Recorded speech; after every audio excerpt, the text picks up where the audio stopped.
Snow knifed across the plains as the hatch bucked beneath her hands and gunfire cracked somewhere beyond the dark, like wolves hunting men all night. Eliza shoved the hidden door open only wide enough for a body. Snow poured in, a white river biting at her wrists. The wind swallowed every sound except those gunshots and a desperate voice that had been shouting her name. She braced her boots, leaned into the storm, and saw a shape staggering toward the homestead, more ghost than boy. "Come on," she muttered, though he could not hear her. The words were mostly for herself. The teenager lurched, slipped, and dropped to his knees. He crawled the last few feet. Frost had claimed his eyelashes. His lips were blue. When he lifted his face, recognition flickered, shock that the ground itself had opened. She hooked her arms under his shoulders and hauled, every muscle straining. He weighed more than he looked, leaden with soaked clothes and terror. Above them, a distant shout turned into a laugh, the kind of sound men make when kindness is no longer an option. She did not wait to see who it belonged to. Eliza dragged him through the narrow throat of the tunnel and kicked the hatch shut with her heel. The wood thudded, then vanished into the storm's howl. She dropped the bar into place. For a heartbeat, it seemed the entire world pressed down on that plank. The sudden quiet underground felt unnatural, like stepping into the mouth of something alive. She lit the lantern low. Shelves glowed into existence. Jars clouded with beans and peaches, sacks tied tight, a rifle resting by the stove, the ledger waiting open with its tidy dates and columns. The smell of earth and smoke had become familiar, almost comforting. "Almost. Hands," she said. The boy blinked, not understanding. She took them herself, turning them gently. Skin was waxy, fingertips pale and stiff. She rubbed them with cloth, quick, controlled movements, as if warming a stubborn memory. His teeth chattered. "You really dug yourself under," he whispered, voice ragged. "Everyone said you would." "They say many things," she said. "Breathe slow." He tried a smile that cracked. "You got room for the rest of the town?" She didn't answer. She listened.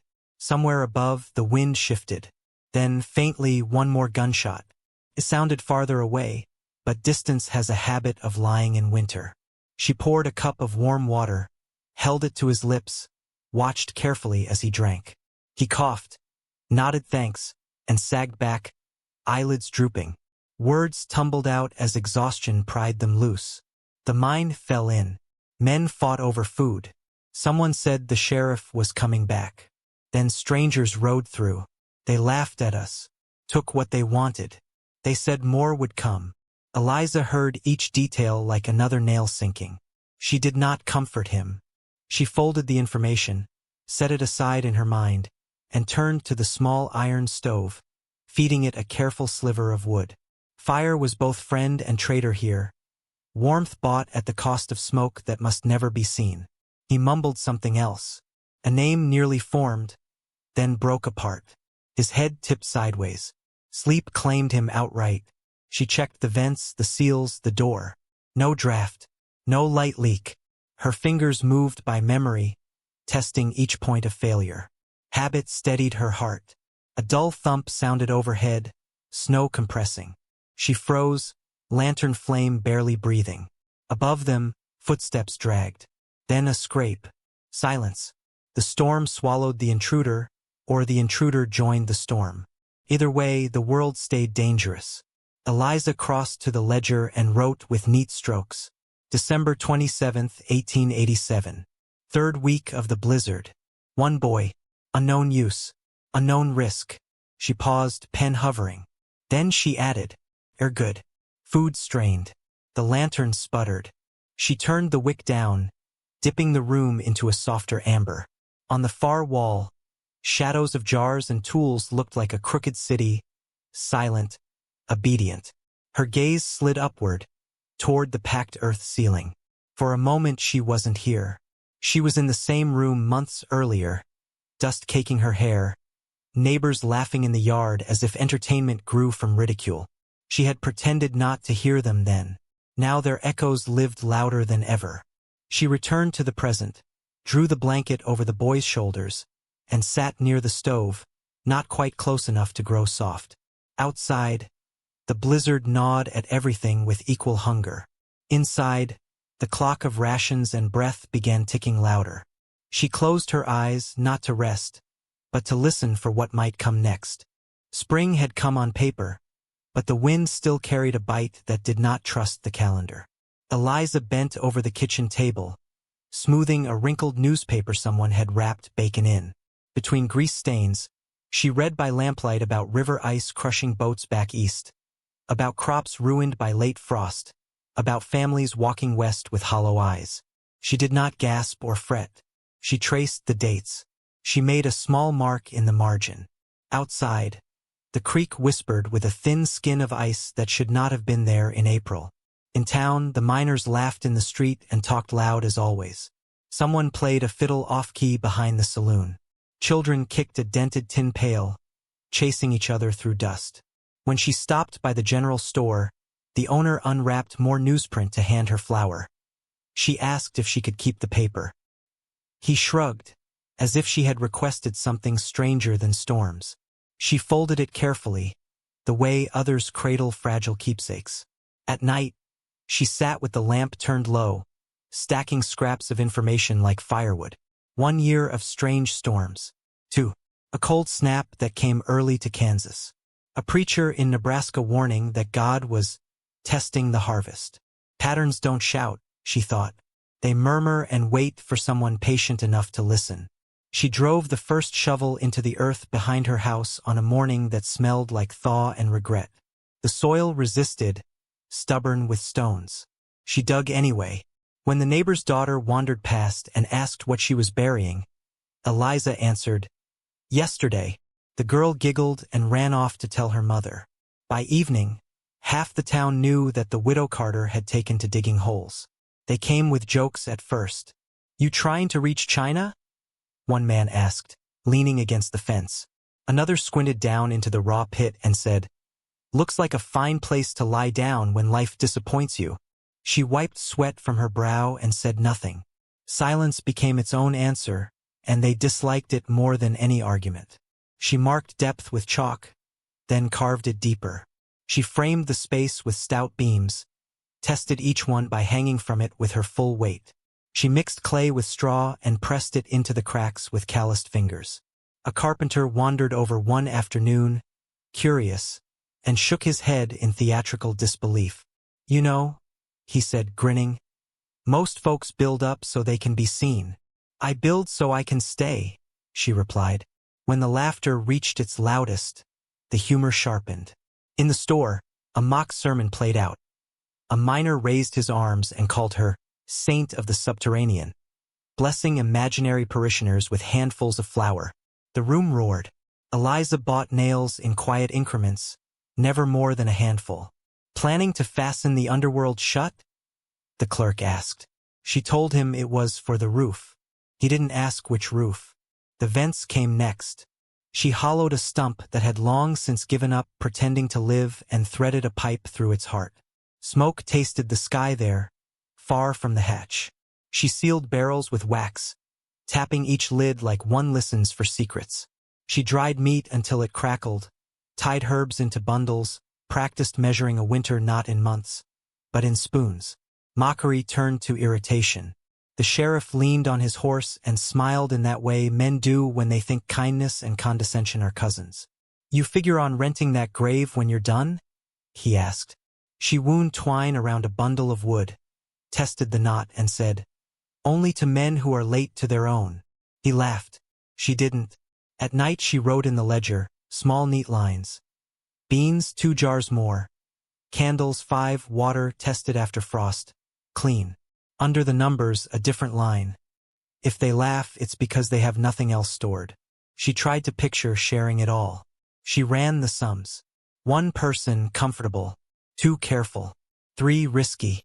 A village. Suicide. Her pencil hovered there longer than she liked. She put it down. Autumn came with a chill that did not ask permission. Leaves crisped too soon. The creek slowed. Chickens went quiet. Where others saw an early cold snap, she saw the beginning of a clock that had already been ticking.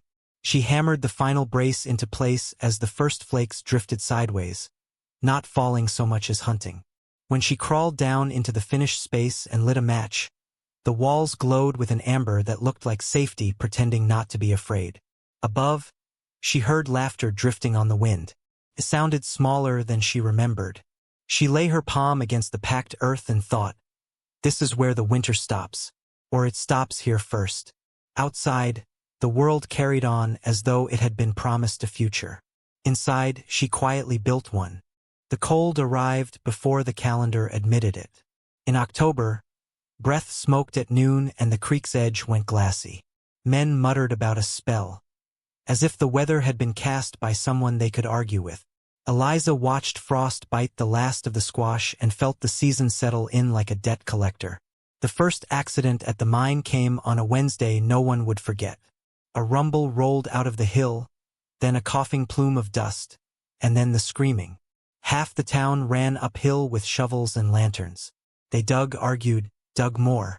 The owner said it wasn't his fault. The foreman said the men should have listened. The men said nothing because some of them couldn't.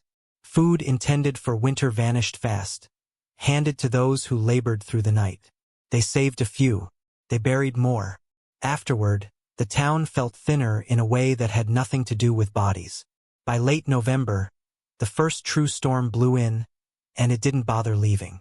Snow came sideways, slapping windows like impatient hands. The sheriff gathered whoever would listen and declared he was riding east to fetch help. He shook Eliza's hand too long when she passed by, as if sealing a deal she hadn't agreed to. Then he was gone, and his absence emptied the town more than his presence had ever filled it. Sickness came as a cough, turned to fever, and stayed. Houses glowed with lamplight at odd hours. A child's cry carried far in that white stillness. Eliza dropped off broth in jars at 2 doorsteps, then stopped before Charity became a map leading straight back to her supplies. She measured, counted, calculated, and closed the ledger harder than she meant to. Rumors rode in before horses did. A trader missing 2 fingers spoke of men who drifted along the frontier like winter shadows, taking guns and grain and anything that made noise. He said they smiled too much. When asked if they would come this way, he shrugged with the kind of honesty only pain affords. They came. It was not dramatic at first. A distant horse, the scrape of something metal across wood. A voice singing a half-remembered him in the wrong key. Then the sound of a door breaking, the wet thud of something heavy meeting the floor, and laughter, bright as broken glass. Eliza watched from the dark of her kitchen, fingers resting on the rim of the bucket she had planned to carry to the creek one last time. She didn't move. She didn't breathe. A neighbor's dog barked once and stopped forever. That evening, the Turners knocked with frantic knuckles. Their breath fogged the night. They stood too close like drowning people grabbing at driftwood. "We know you have something," Mr. Turner said, voice cracking on the lie of politeness. "We could help. We could." She almost said yes, because the baby on Mrs. Turner's hip had eyes like someone who has yet to be disappointed by the world. She almost said it. Then she saw the bandit shapes just beyond the trees, silhouettes sniffing opportunity the way wolves scent blood. She shook her head once, small and terrible. Mrs. Turner called her selfish. Mr. Turner said words that sounded like curses but felt like fear. The baby watched Eliza as they left, the snow swallowing their footprints with an eagerness that felt personal. That night, the wind climbed the walls and tried the door as if checking locks. She made her choice quietly. She gathered the last of the bundles, blew out the lamps, and walked to the hatch with deliberate steps. Each latch she secured sounded final, like punctuation. When she lowered herself into the earth, the house above her felt like a memory already slipping loose. The storm rose to a voice and then to a roar. Somewhere between the two, a fist pounded the front door. Once, twice, then again, slower, as if the knocker was bargaining with time. She pressed her ear to the dirt and counted the beats until they stopped. She did not open. She learned how heavy silence could be. Underground, she lit the lantern and wrote the hour. She noted the temperature by the way the metal warmed beneath her hand. She chewed a small piece of dried meat and made it last as long as an argument. Days blended. Wind, then stillness. Footsteps above, then the hush of snow burying secrets. The world shrank to the rhythm of breath and the soft, guilty comfort of warmth. When the storm shifted, it brought a new sound. Horses again, and men talking as if no one had any right to sleep. They lingered. They searched. They camped. One evening, they built a fire too close to the ruined barn. Sparks climbed the sky. Someone laughed and said, "Bet there's a cellar somewhere." Always is. Boots dragged over hardened drifts. A weight thumped directly over the tunnel.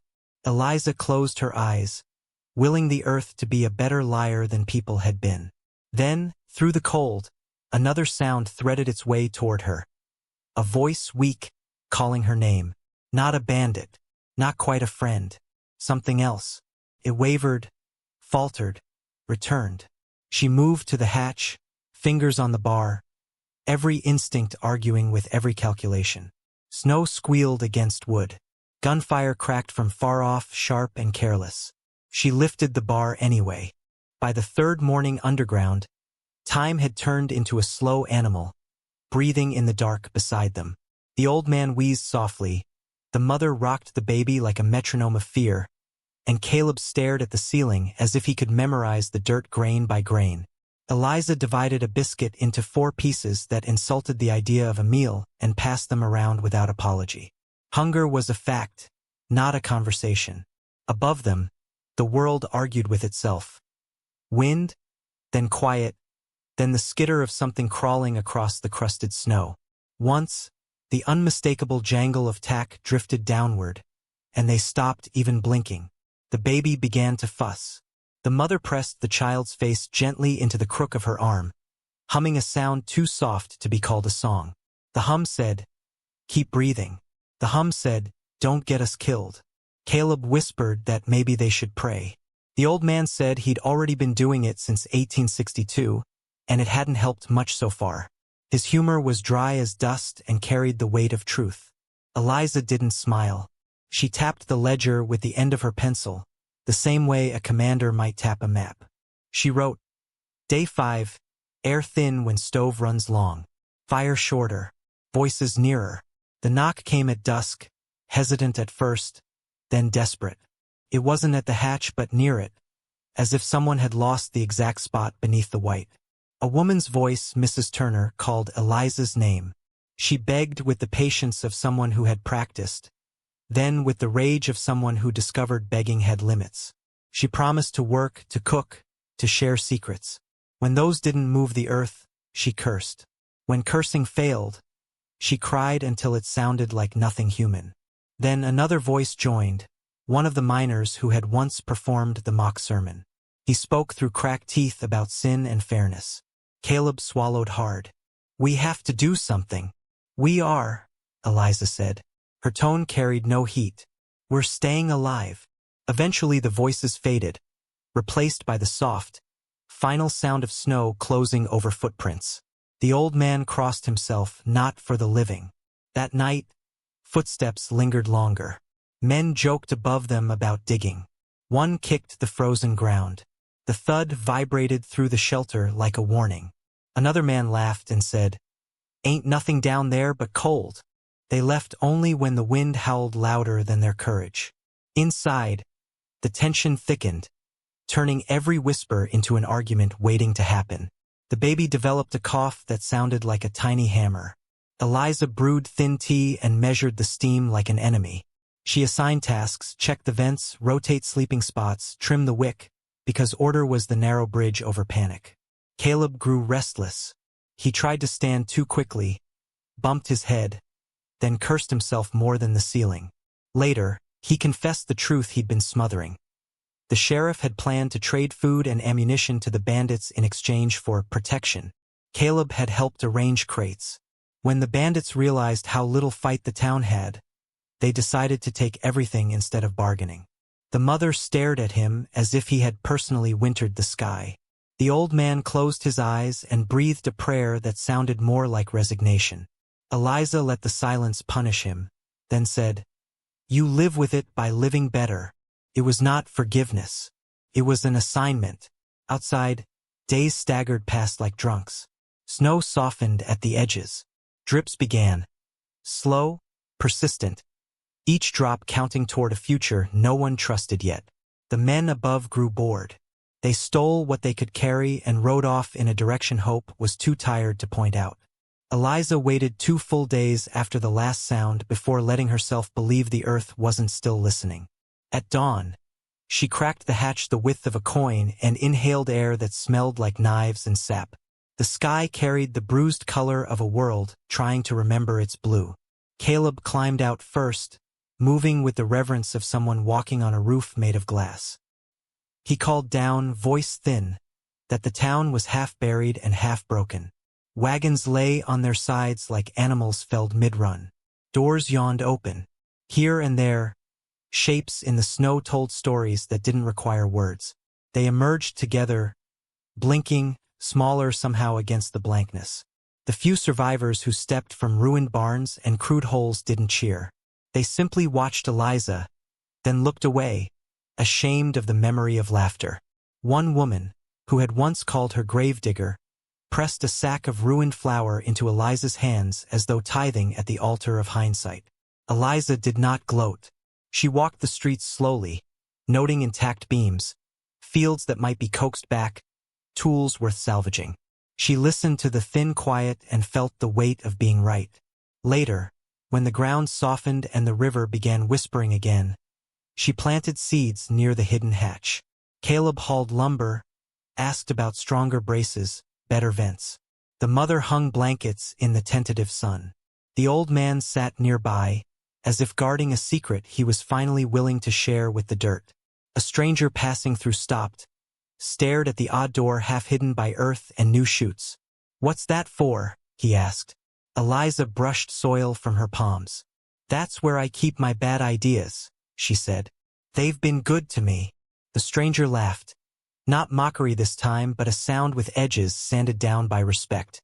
Eliza looked at the hills, at the sky that could turn on them again, and added another note in her ledger. Because winter, like people, forgets nothing.